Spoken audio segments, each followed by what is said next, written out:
ಇವತ್ತಿನ ಕಾರ್ಯಕ್ರಮ ಮೊನ್ನೆಯರು ಸಕಲೇಶಪುರದಲ್ಲಿ ಕೆಂಪೇಗೌಡರ ಪ್ರತಿಮೆ ಅನಾವರಣ ಆಗಿದೆ.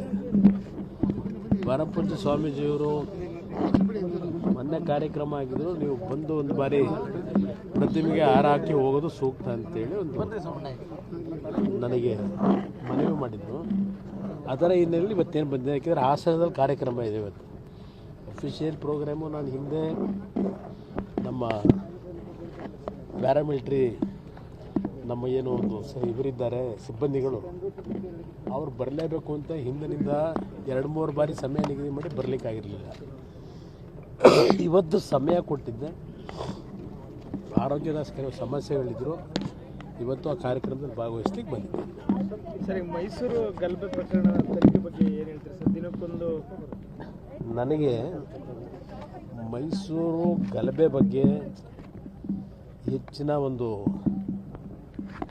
ದೊಡ್ಡ ಮಟ್ಟದಲ್ಲಿ ಪ್ರಚಾರ ಕೊಡೋದಕ್ಕಿಂತ ಹೆಚ್ಚಾಗಿ, ಏಕೆಂದರೆ ರಾಜ್ಯದಲ್ಲಿ ಹಲವಾರು ಸಮಸ್ಯೆಗಳಿದೆ. ಮೈಸೂರಿನ ಗಲಭೆ ಪ್ರಾರಂಭ ಆಗಿದ್ದು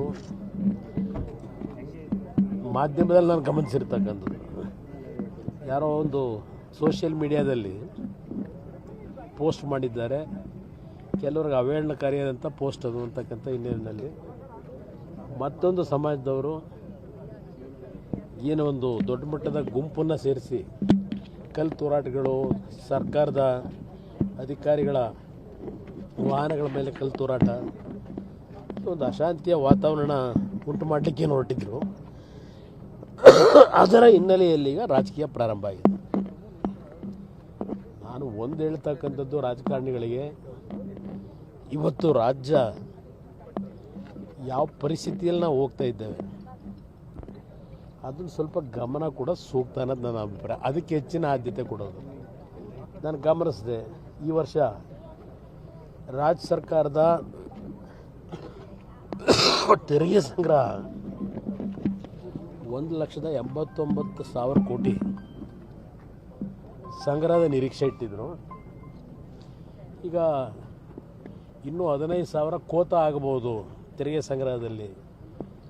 ಅದಕ್ಕೆ ಆ ಸಂಗ್ರಹವನ್ನು ಯಾವ ರೀತಿ ಹಣ ತುಂಬಿಸ್ಬೇಕು ಅನ್ನೋದಕ್ಕೆ ಅದು ಎಂಥವೋ ನನಗೆ ಗೊತ್ತಿಲ್ಲ. ಅದು CL7 CL2 ಏನೋ ಒಂದು 500 ಹಿಂದಿನಿಂದ 92ರಿಂದನೂ ಕೊಟ್ಟಿಲ್ವಂತಲ್ಲ, ಅದನ್ನು ಕೊಡೋದ್ರ ಮುಖಾಂತರ ಸರ್ಕಾರದ ಖಜಾನೆ ತುಂಬಿಸ್ಬೇಕು ಅಂತ ಹೇಳಿ ಮುಖ್ಯಮಂತ್ರಿಗಳು ಅಧಿಕಾರಿಗಳ ಜೊತೆ ಚರ್ಚೆ ಮಾಡ್ತಾ ಇದ್ದಾರೆ ಅಂತಕ್ಕಂಥ ಒಂದು ವರದಿ ನೋಡಿದೆ. ಎಲ್ಲ ರೀತಿಯ ದರಗಳನ್ನು ಏರಿಕೆ ಮಾಡಿ ಯಾವುದೇ ರೀತಿಯ ಒಂದು ಸಂಗ್ರಹದಲ್ಲಿ ಯಶಸ್ಸು ಕಾಣದೆ ಇವತ್ತು ರಾಜ್ಯದ ನಾನಾ ಭಾಗದಲ್ಲಿರ್ತಕ್ಕಂಥ ಸಮಸ್ಯೆಗಳಿಗಿಂತ ಹೆಚ್ಚಾಗಿ ಕ್ಷುಲ್ಲಕವಾದಂಥ ರಾಜಕೀಯದ ಬೆಳವಣಿಗೆಗೆ ಪ್ರಾಶಸ್ತ್ಯ ಉತ್ತರೋಗ್ತಾ ಇದೆ. ಯಾವ ಪಕ್ಷದಲ್ಲಿ ಯಾರನ್ನ ನಾಯಕರು ಮಾಡ್ಕೊಂಡ್ರೇನು, ಯಾರನ್ನ ತೆಗೆದ್ರೇನು, ಅದೆಲ್ಲ ಇವತ್ತು ಬೇಕಾಗಿರೋದು ರಾಜ್ಯಕ್ಕೆ. ಇವತ್ತು ನೀವು ಇಲ್ಲೇ ಹಾಸನ ಜಿಲ್ಲೆಯಲ್ಲೇ ಎಷ್ಟು ಜನ ಈಗ ಆನೆ ತುಳಿತ ಸತ್ತಿದ್ದಾರೆ.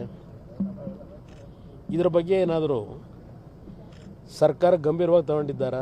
ಅರಣ್ಯ ಇಲಾಖೆ ಮಂತ್ರಿಗಳು ಹೇಳ್ತಾರೆ, ಅದು ಎಂಥದ್ದು ರೈಲ್ವೆ ಬ್ಯಾರಿಕೇಡ್ ಹಾಕ್ತೀವಿ, ಈಗಾಗಲೇ 65% ಕೆಲಸ ಮುಗಿಸ್ಬಿಟ್ಟಿದ್ದೀವಿ ಅಂತ ಹೇಳ್ತಾರೆ. ಆ 65% ಬ್ಯಾರಿಕೇಡ್ ಹಾಕಿದ್ದು ನಾನು 18ರಲ್ಲಿ ಕೊಟ್ಟ ದುಡ್ಡಲ್ಲಿ. ಅದಾದ ಮೇಲೆ ಎಲ್ಲಿಂದ ಕೊಟ್ಟರು? ಏನೂ ಕೆಲಸವೇ ಆಗಲಿಲ್ಲ ಎಲ್ಲ ಇಡೀ ರಾಜ್ಯದಲ್ಲಿ. ಇವತ್ತು ಹೇಳ್ತಾ ಹೋದರೆ ಹಲವಾರು ವಿಷಯ ಹೇಳ್ಬೋದು. ಈಗ ಬೆಂಗಳೂರಿನ ಮೆಟ್ರೋ ದರ ಜನಸಾಮಾನ್ಯರ ಮೇಲೆ ಹೊರೆ ಇದು. ಈ ರೀತಿ ಪ್ರತಿದಿನ ಯಾವುದೋ 5 ಗ್ಯಾರಂಟಿ ಕಾರ್ಯಕ್ರಮಗಳಿಗೆ ಹಣ ತುಂಬಿಸ್ಕೊಳ್ಳಲಿಕ್ಕೆ ಅಭಿವೃದ್ಧಿ ಅಂತೂ ಇಲ್ಲವೇ ಇಲ್ಲ, ಸತ್ತೋಗಿದೆ. ರಾಜ್ಯದಲ್ಲಿ ಸರ್ಕಾರ ಇದೆ ಅಂತಕ್ಕಂಥದ್ದೇ ಜನ ಮರಿತಾ ಇದ್ದಾರೆ. ಈಗ ಆ ಪರಿಸ್ಥಿತಿಯಲ್ಲಿ ಇದ್ದೇವೆ. ಇದನ್ನು ನಾವು ಹೆಚ್ಚಿನ ಆದ್ಯತೆ ಕೊಡಬೇಕಾಗಿದೆ ಅನ್ನೋದು ನನ್ನ ಅಭಿಪ್ರಾಯ. ಈಗ ನಿಮ್ಮ KPSC ಇದೇ ಸರ್ಕಾರ, ಸಿದ್ದರಾಮಯ್ಯರ ಸರ್ಕಾರವೇ 2014ರಲ್ಲಿ ಯಾವುದೋ ಒಂದು KPSCಯ ನೇಮಕಾತಿ ವಿಷಯದಲ್ಲಿ ಒಂದು ದೊಡ್ಡ ಮಟ್ಟದಲ್ಲಿ ಚರ್ಚೆ ಆಯಿತು. KPSCಯಲ್ಲಿ ದೊಡ್ಡ ಕರ್ಮಕಾಂಡ ಅಂತ ಹೇಳಿ ಯಾವುದೊಂದು ಮೈತ್ರಿ ಅಂತ ಹೆಣ್ಣುಮಗಳ ವಿಷಯದಲ್ಲಿ. ಅದು ಒಂದು ಹೆಣ್ಣು ಮಗಳಿಗೋಸ್ಕರವಾಗಿ 370 ಯುವಕರ ಜೊತೆ ಚೆಲ್ಲಾಟ ಆಡಿದ್ರು, ಹೆಣ್ಣುಮಕ್ಕಳು ಯುವಕರ ಜೊತೆಯಲ್ಲಿ ಈ ಸರ್ಕಾರ. ಇವತ್ತು 2025ಕ್ಕೆ ಬಂದಿದ್ದೇವೆ. KPSC ಪರಿಸ್ಥಿತಿ ಏನಾಗಿದೆ? ಒಂದೇ ಒಂದು ಉದ್ಯೋಗ KPSC ಇವತ್ತು ಸೃಷ್ಟಿ ಆಗಲಿಲ್ಲ. 14 ಜನನೋ 15 ಜನನೋ 16 ಜನನೋ KPSCನಲ್ಲಿ ಮೆಂಬರ್ಸ್ ಮಾಡ್ಕೊಂಡು ಏನು ಸುಧಾರಣೆ ತಂದ್ರಿ? ಮುಖ್ಯಮಂತ್ರಿ ಕೇಳಲಿಕ್ಕೆ ಬಯಸ್ತೀನಿ. ಇವತ್ತು ಉದ್ಯೋಗ ಇಲ್ಲ. KPSC ಇವತ್ತು ನಾವೇನೋ ದೊಡ್ಡ ಸುಧಾರಣೆ ತರ್ತೀವಿ, ಓಟ ವರದಿ ಅನುಷ್ಠಾನಕ್ಕೆ ತರ್ತೀವಿ ಅಂತೆಲ್ಲ ಹೇಳಿದ್ರಲ್ಲ. KPSC ಒಂದು ಎಕ್ಸಾಮ್ ಮಾಡಲಿಕ್ಕೆ ಆಗ್ತಾ ಇಲ್ಲ. ಏನು ಹೆಚ್ಚಿಗೆ ನಿರೀಕ್ಷೆ ನೀವೇನು ಇಟ್ಕೊಳ್ಳೇಬೇಡಿ. ಈಗ ನೋಡಿ, ನನ್ನ ವಿಷಯದಲ್ಲಿ ತಗೊಳ್ಳಿ, 1983, 84, 85 ನಾನು ಚಿತ್ರರಂಗದಲ್ಲಿ ಹಂಚಿಕೆದಾರನಿದ್ದಾಗ 45 ಎಕರೆ ಭೂಮಿ ಖರೀದಿ ಮಾಡಿದೆ. 1985 ಅದಿಂಥದ್ದು ನನ್ನ ಭೂಮಿ. ನಾನೇನೋ 200 ಎಕರೆನೋ 300 ಎಕರೆನೋ ಅದೆಷ್ಟೋ ಎಕರೆ ಲಪಟಾಯಿಸ್ಬಿಟ್ಟಿದ್ದೀವಿ ಅಂತೇಳಿ ಇವತ್ತು SIT ರಚನೆ 5 ಜನ,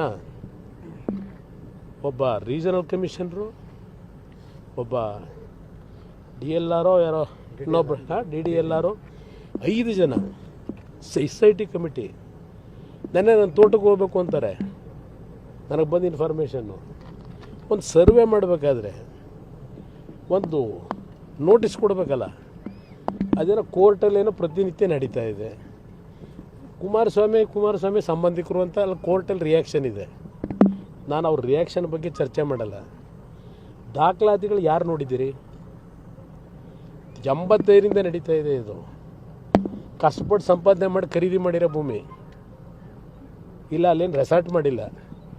ತೆಂಗಿನ ಗಿಡ, ಅಡಿಕೆ ಗಿಡ ಹಾಕಿದ್ದೀನಿ. 40 ವರ್ಷದಿಂದ ನಾನು ಸೂಪರ್ದಿಲ್ಲಿದೆ. ಇವತ್ತು ವಿರೋಧ ಪಕ್ಷಗಳನ್ನು ಬಗ್ಗಬಡಿತೀವಿ ಅಂತೇಳಿ ಎದುರಿಸ್ಲಿಕ್ಕಾಗತ್ತಾ? ನನ್ನನ್ನು ಸರ್ಕಾರ ಕೇಳ್ತೀನಿ. ನೆನ್ನೆ ಅದು ಎಂಥದ್ದು ಪೊಲೀಸ್ ಫೋರ್ಸು ಎಲ್ಲರನ್ನೂ ತಗೊಂಡು ಹೋಗಬೇಕು ಅಂತ ನಿರ್ಧಾರ ಮಾಡಿ ನಾನು ಕೇಳಿದೆ. ಅಲ್ಲಪ್ಪ, ಇಂಟರ್ನ್ಯಾಷನಲ್ ಸರ್ವೇಯರ್ನ ಯಾರಾದರೂ ಕರೆಸ್ಕೊಂಬಿಡಿ, ಆ ಭೂಮಿಯಲ್ಲಿ ಏನಾದರೂ ಒತ್ತು ಆಗಿದ್ರೆ ತಗೊಳ್ರಪ್ಪ. ನೀವು ನನಗೆ ನೋಟಿಸೇ ಕೊಡದೆ, ನನ್ನ ಪ್ರಾಪರ್ಟಿ ನೀವು ಹೆಂಗೆ ಒಳಗಡೆ ಬರ್ತೀರಿ? ಇವತ್ತಿನ ಕಾರ್ಯಕ್ರಮ ಮೊನ್ನೆಯರು ಸಕಲೇಶ್ಪುರದಲ್ಲಿ ಕೆಂಪೇಗೌಡರ ಪ್ರತಿಮೆ ಅನಾವರಣ ಆಗಿದೆ. ವರಪಂಚ ಸ್ವಾಮೀಜಿಯವರು ಮೊನ್ನೆ ಕಾರ್ಯಕ್ರಮ ಆಗಿದ್ರು. ನೀವು ಬಂದು ಒಂದು ಬಾರಿ ಪ್ರತಿಮೆಗೆ ಹಾರ ಹಾಕಿ ಹೋಗೋದು ಸೂಕ್ತ ಅಂತೇಳಿ ನನಗೆ ಮನವಿ ಮಾಡಿದರು. ಅದರ ಹಿನ್ನೆಲೆಯಲ್ಲಿ ಇವತ್ತೇನು ಬಂದಿದೆ, ಯಾಕೆಂದರೆ ಹಾಸನದಲ್ಲಿ ಕಾರ್ಯಕ್ರಮ ಇದೆ ಇವತ್ತು. ಅಫಿಷಿಯಲ್ ಪ್ರೋಗ್ರಾಮು ನಾನು ಹಿಂದೆ ನಮ್ಮ ಪ್ಯಾರಾಮಿಲಿಟ್ರಿ ನಮ್ಮ ಏನು ಒಂದು ಇವರಿದ್ದಾರೆ ಸಿಬ್ಬಂದಿಗಳು, ಅವ್ರು ಬರಲೇಬೇಕು ಅಂತ ಹಿಂದಿನಿಂದ 2-3 ಬಾರಿ ಸಮಯ ನಿಗದಿ ಮಾಡಿ ಬರಲಿಕ್ಕಾಗಿರಲಿಲ್ಲ. ಇವತ್ತು ಸಮಯ ಕೊಟ್ಟಿದ್ದೆ. ಆರೋಗ್ಯದ ಕೆಲವು ಸಮಸ್ಯೆಗಳಿದ್ದರು. ಇವತ್ತು ಆ ಕಾರ್ಯಕ್ರಮದಲ್ಲಿ ಭಾಗವಹಿಸ್ಲಿಕ್ಕೆ ಬಂದಿದ್ದೆ. ಸರಿ, ಮೈಸೂರು ಗಲಭೆ ಪ್ರಕರಣ ತನಿಖೆ ಬಗ್ಗೆ ಏನು ಹೇಳ್ತೀರಿ ಸರ್? ದಿನಕ್ಕೊಂದು ನನಗೆ ಮೈಸೂರು ಗಲಭೆ ಬಗ್ಗೆ ಹೆಚ್ಚಿನ ಒಂದು ದೊಡ್ಡ ಮಟ್ಟದಲ್ಲಿ ಪ್ರಚಾರ ಕೊಡೋದಕ್ಕಿಂತ ಹೆಚ್ಚಾಗಿ, ಏಕೆಂದರೆ ರಾಜ್ಯದಲ್ಲಿ ಹಲವಾರು ಸಮಸ್ಯೆಗಳಿದೆ. ಮೈಸೂರಿನ ಗಲಭೆ ಪ್ರಾರಂಭ ಆಗಿದ್ದು ಮಾಧ್ಯಮದಲ್ಲಿ ನಾನು ಗಮನಿಸಿರ್ತಕ್ಕಂಥದ್ದು. ಯಾರೋ ಒಂದು ಸೋಷಿಯಲ್ ಮೀಡಿಯಾದಲ್ಲಿ ಪೋಸ್ಟ್ ಮಾಡಿದ್ದಾರೆ, ಕೆಲವ್ರಿಗೆ ಅವೇಳನಕಾರಿಯಾದಂಥ ಪೋಸ್ಟ್ ಅದು ಅಂತಕ್ಕಂಥ ಹಿನ್ನೆಲೆಯಲ್ಲಿ ಮತ್ತೊಂದು ಸಮಾಜದವರು ಏನೋ ಒಂದು ದೊಡ್ಡ ಮಟ್ಟದ ಗುಂಪನ್ನು ಸೇರಿಸಿ ಕಲ್ಲು ತೂರಾಟಗಳು, ಸರ್ಕಾರದ ಅಧಿಕಾರಿಗಳ ವಾಹನಗಳ ಮೇಲೆ ಕಲ್ಲು ತೂರಾಟ, ಒಂದು ಅಶಾಂತಿಯ ವಾತಾವರಣ ಉಂಟು ಮಾಡಲಿಕ್ಕೆ ಹೊರಟಿದ್ರು. ಅದರ ಹಿನ್ನೆಲೆಯಲ್ಲಿ ಈಗ ರಾಜಕೀಯ ಪ್ರಾರಂಭ ಆಗಿದೆ. ನಾನು ಒಂದು ಹೇಳ್ತಕ್ಕಂಥದ್ದು ರಾಜಕಾರಣಿಗಳಿಗೆ, ಇವತ್ತು ರಾಜ್ಯ ಯಾವ ಪರಿಸ್ಥಿತಿಯಲ್ಲಿ ನಾವು ಹೋಗ್ತಾ ಇದ್ದೇವೆ ಅದನ್ನು ಸ್ವಲ್ಪ ಗಮನ ಕೂಡ ಸೂಕ್ತ ಅನ್ನೋದು ನನ್ನ ಅಭಿಪ್ರಾಯ. ಅದಕ್ಕೆ ಹೆಚ್ಚಿನ ಆದ್ಯತೆ ಕೊಡೋದು. ನಾನು ಗಮನಿಸಿದೆ, ಈ ವರ್ಷ ರಾಜ್ಯ ಸರ್ಕಾರದ ತೆರಿಗೆ ಸಂಗ್ರಹ 1,89,000 ಕೋಟಿ ಸಂಗ್ರಹದ ನಿರೀಕ್ಷೆ ಇಟ್ಟಿದ್ರು. ಈಗ ಇನ್ನೂ 15,000 ಕೋತಾ ಆಗಬಹುದು ತೆರಿಗೆ ಸಂಗ್ರಹದಲ್ಲಿ. ಅದಕ್ಕೆ ಆ ಸಂಗ್ರಹವನ್ನು ಯಾವ ರೀತಿ ಹಣ ತುಂಬಿಸ್ಬೇಕು ಅನ್ನೋದಕ್ಕೆ ಅದು ಎಂಥವೋ ನನಗೆ ಗೊತ್ತಿಲ್ಲ. ಅದು CL7 CL2 ಏನೋ ಒಂದು 500 ಹಿಂದಿನಿಂದ 92ರಿಂದನೂ ಕೊಟ್ಟಿಲ್ವಂತಲ್ಲ. ಅದನ್ನು ಕೊಡೋದ್ರ ಮುಖಾಂತರ ಸರ್ಕಾರದ ಖಜಾನೆ ತುಂಬಿಸ್ಬೇಕು ಅಂತ ಹೇಳಿ ಮುಖ್ಯಮಂತ್ರಿಗಳು ಅಧಿಕಾರಿಗಳ ಜೊತೆ ಚರ್ಚೆ ಮಾಡ್ತಾ ಇದ್ದಾರೆ ಅಂತಕ್ಕಂಥ ಒಂದು ವರದಿ ನೋಡಿದೆ. ಎಲ್ಲ ರೀತಿಯ ದರಗಳನ್ನು ಏರಿಕೆ ಮಾಡಿ ಯಾವುದೇ ರೀತಿಯ ಒಂದು ಸಂಗ್ರಹದಲ್ಲಿ ಯಶಸ್ಸು ಕಾಣದೆ ಇವತ್ತು ರಾಜ್ಯದ ನಾನಾ ಭಾಗದಲ್ಲಿರ್ತಕ್ಕಂಥ ಸಮಸ್ಯೆಗಳಿಗಿಂತ ಹೆಚ್ಚಾಗಿ ಕ್ಷುಲ್ಲಕವಾದಂಥ ರಾಜಕೀಯದ ಬೆಳವಣಿಗೆಗೆ ಪ್ರಾಶಸ್ತ್ಯ ಉತ್ತರೋಗ್ತಾ ಇದೆ. ಯಾವ ಪಕ್ಷದಲ್ಲಿ ಯಾರನ್ನ ನಾಯಕರು ಮಾಡ್ಕೊಂಡ್ರೇನು, ಯಾರನ್ನ ತೆಗೆದ್ರೇನು, ಅದೆಲ್ಲ ಇವತ್ತು ಬೇಕಾಗಿರೋದು ಈ ರಾಜ್ಯಕ್ಕೆ. ಇವತ್ತು ನೀವು ಇಲ್ಲೇ ಹಾಸನ ಜಿಲ್ಲೆಯಲ್ಲೇ ಎಷ್ಟು ಜನ ಈಗ ಆನೆ ತುಳಿತ ಸತ್ತಿದ್ದಾರೆ. ಇದರ ಬಗ್ಗೆ ಏನಾದರೂ ಸರ್ಕಾರ ಗಂಭೀರವಾಗಿ ತಗೊಂಡಿದ್ದಾರಾ? ಅರಣ್ಯ ಇಲಾಖೆ ಮಂತ್ರಿಗಳು ಹೇಳ್ತಾರೆ ಅದೆಂಥದ್ದು ರೈಲ್ವೆ ಬ್ಯಾರಿಕೇಡ್ ಹಾಕ್ತೀವಿ, ಈಗಾಗಲೇ 65% ಕೆಲಸ ಮುಗಿಸ್ಬಿಟ್ಟಿದ್ದೀವಿ ಅಂತ ಹೇಳ್ತಾರೆ. ಆ 65% ಬ್ಯಾರಿಕೇಡ್ ಹಾಕಿದ್ದು ನಾನು 18ರಲ್ಲಿ ಕೊಟ್ಟ ದುಡ್ಡಲ್ಲಿ. ಅದಾದ ಮೇಲೆ ಎಲ್ಲಿಂದ ಕೊಟ್ಟರು? ಏನು ಕೆಲಸವೇ ಆಗಲಿಲ್ಲ ಎಲ್ಲ ಇಡೀ ರಾಜ್ಯದಲ್ಲಿ. ಇವತ್ತು ಹೇಳ್ತಾ ಹೋದ್ರೆ ಹಲವಾರು ವಿಷಯ ಹೇಳ್ಬೋದು. ಈಗ ಬೆಂಗಳೂರಿನ ಮೆಟ್ರೋ ದರ ಜನಸಾಮಾನ್ಯರ ಮೇಲೆ ಹೊರೆ ಇದು. ಈ ರೀತಿ ಪ್ರತಿದಿನ ಯಾವುದೋ 5 ಗ್ಯಾರಂಟಿ ಕಾರ್ಯಕ್ರಮಗಳಿಗೆ ಹಣ ತುಂಬಿಸ್ಕೊಳ್ಳಿಕ್ಕೆ ಅಭಿವೃದ್ಧಿ ಅಂತೂ ಇಲ್ಲವೇ ಇಲ್ಲ, ಸತ್ತೋಗಿದೆ. ರಾಜ್ಯದಲ್ಲಿ ಸರ್ಕಾರ ಇದೆ ಅಂತಕ್ಕಂಥದ್ದೇ ಜನ ಮರಿತಾ ಇದ್ದಾರೆ. ಈಗ ಆ ಪರಿಸ್ಥಿತಿಯಲ್ಲಿ ಇದ್ದೇವೆ. ಇದನ್ನು ನಾವು ಹೆಚ್ಚಿನ ಆದ್ಯತೆ ಕೊಡಬೇಕಾಗಿದೆ ಅನ್ನೋದು ನನ್ನ ಅಭಿಪ್ರಾಯ. ಈಗ ನಿಮ್ಮ KPSC ಇದೇ ಸರ್ಕಾರ, ಸಿದ್ದರಾಮಯ್ಯರ ಸರ್ಕಾರವೇ 2014ರಲ್ಲಿ ಯಾವುದೋ ಒಂದು KPSCಯ ನೇಮಕಾತಿ ವಿಷಯದಲ್ಲಿ ಒಂದು ದೊಡ್ಡ ಮಟ್ಟದಲ್ಲಿ ಚರ್ಚೆ ಆಯಿತು. KPSC ದೊಡ್ಡ ಕರ್ಮಕಾಂಡ ಅಂತ ಹೇಳಿ ಯಾವುದೊಂದು ಮೈತ್ರಿ ಅಂತ ಹೆಣ್ಣುಮಗಳ ವಿಷಯದಲ್ಲಿ. ಅದು ಒಂದು ಹೆಣ್ಣು ಮಗಳಿಗೋಸ್ಕರವಾಗಿ 370 ಯುವಕರ ಜೊತೆ ಚೆಲ್ಲಾಟ ಆಡಿದ್ರು, ಹೆಣ್ಣುಮಕ್ಕಳು ಯುವಕರ ಜೊತೆಯಲ್ಲಿ ಈ ಸರ್ಕಾರ. ಇವತ್ತು 2025ಕ್ಕೆ ಬಂದಿದ್ದೇವೆ. KPSC ಪರಿಸ್ಥಿತಿ ಏನಾಗಿದೆ? ಒಂದೇ ಒಂದು ಉದ್ಯೋಗ KPSCಲಿ ಇವತ್ತು ಸೃಷ್ಟಿ ಆಗಲಿಲ್ಲ.